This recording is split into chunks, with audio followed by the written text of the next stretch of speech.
All right, so we are the BB-8 team. Our objective is to work on and to build an entire robotic system with programming between the Arduino and the Raspberry Pi, making a BB-8 type unit. BB-8's a unit from Star Wars, and we all like Star Wars, so we all wanted to make something similar, and we wanted to program it. So what we did is we created our own radio transceiver. This one right here, it sends and receives, but basically we have right here an Arduino Nano, an LED to let us know when it's communicating with the other Arduino Nano.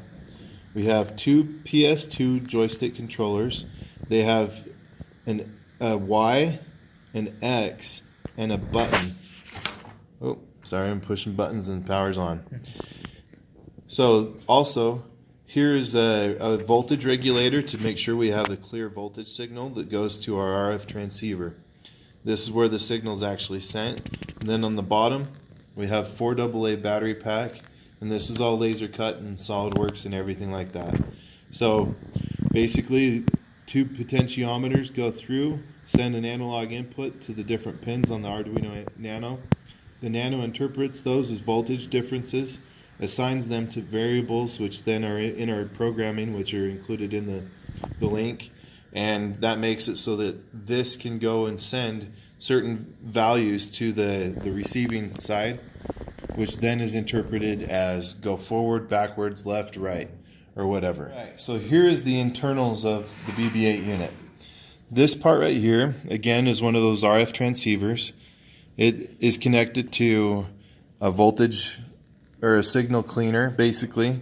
It goes and cleans up the signal from the RF transceiver, sends it to the Arduino Nano, which will rotate a little bit, and you can see the USB connector right there, and it's kind of down there on the breadboard.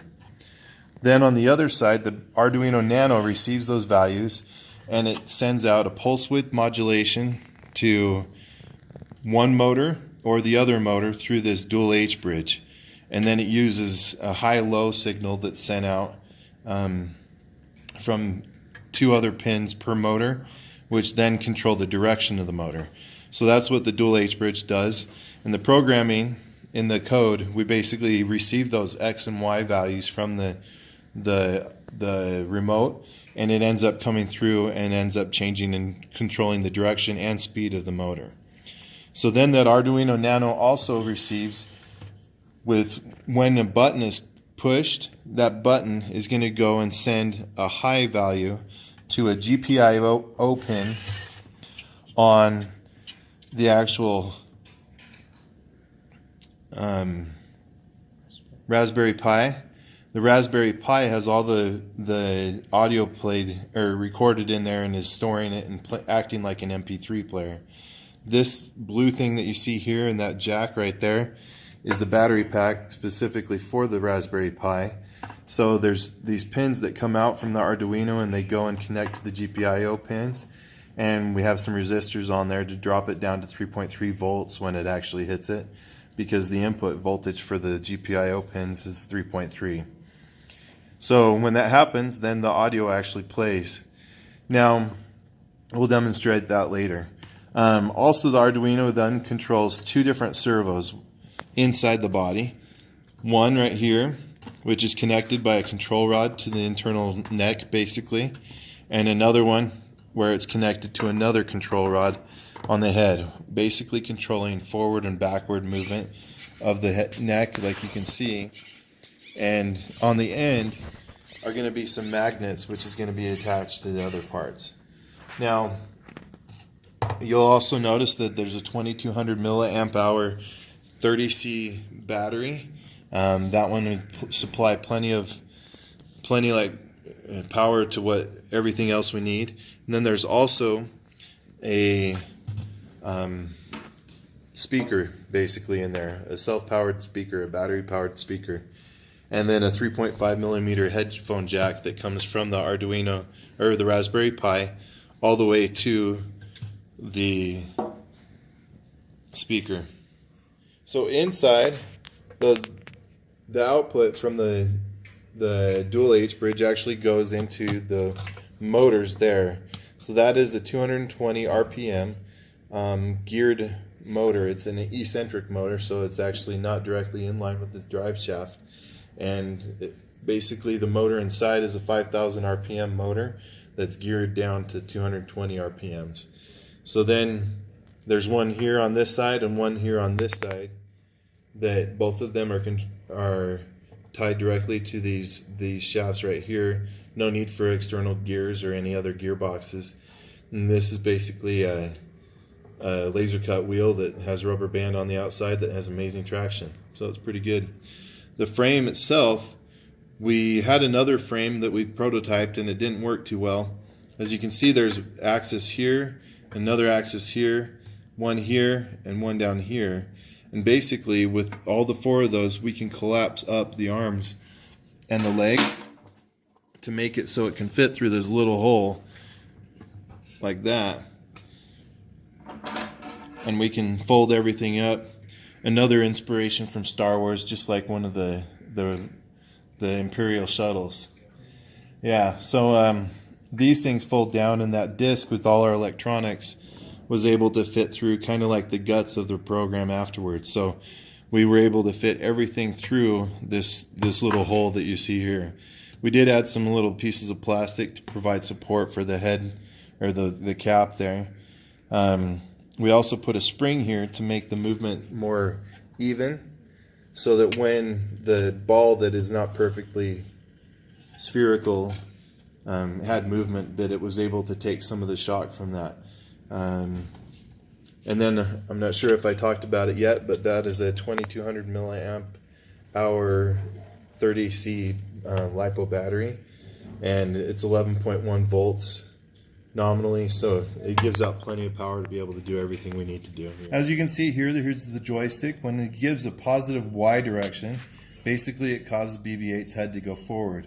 When it goes the negative Y direction, it goes backwards. And positive X moves it one way, another X, there you go. So by rotating it all the way around, you can go ahead and contact all the different areas.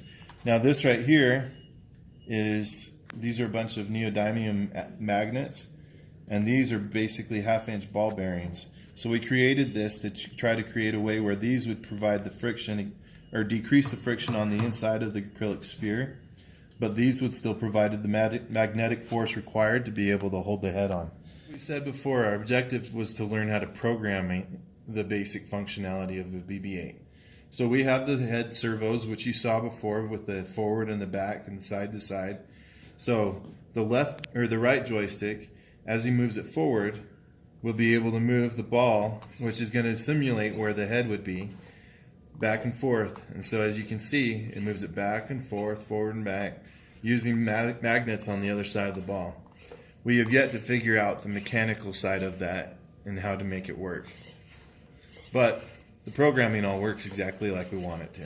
So here is the BB-8 ball with the hamster unit inside basically, and the right hand side again is the neck. The left hand side is going to be the drive. Now the left hand side is only the drive when the button is not pushed. So as he goes forward, the ball will move wherever forward is for the ball, which we don't know where that is yet because there's no head or any orientation to let us know where that is.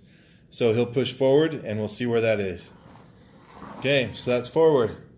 Now if he goes backwards on the joystick here, it'll move him backwards. And then if he goes off to the side and such, he'll be able to drive forward or sideways. Keep in mind there are two motors that are actually driving here.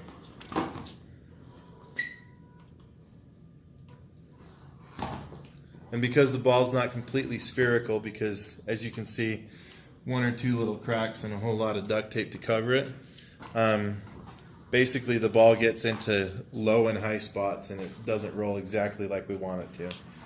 If we were to do it again, we'd make it out of something different than acrylic, which is really brittle and expensive.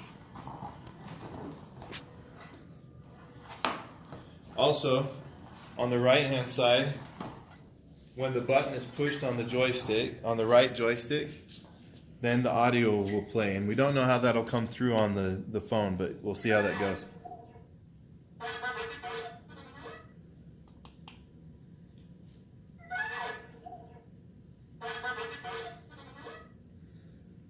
And there you go. Here we have the head of BB-8. The outside is a 12-inch styrofoam sphere, or hemisphere basically. And this right here is the most important part of the entire robot. It used to be a working antenna, but now it's not. So that was a joke. So this right here and this right here are Christmas ornaments that you can create yourself. We basically painted them inside. And as you can see right here, there's a first-person view camera, which we'll show demonstrating later. On the inside, we have some ball bearings and other such things, which are fun. But some stuff that you may not be able to see is this is another battery pack, just like in our remote. And then we also have another Arduino Nano right here. And that one is connected to an RF transceiver, and then there's an LED connected to that. And basically it's just there to control one other servo, the servo that is tied to here, which controls this movement.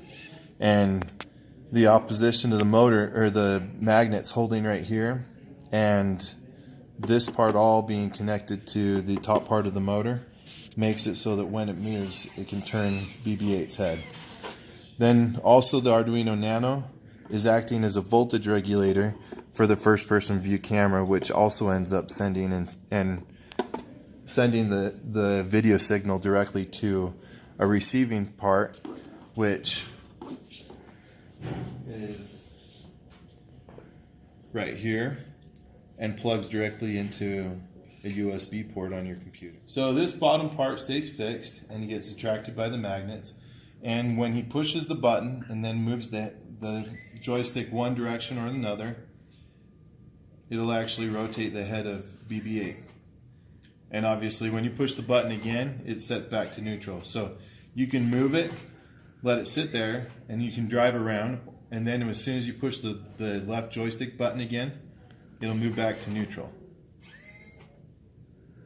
So that's basically the head there.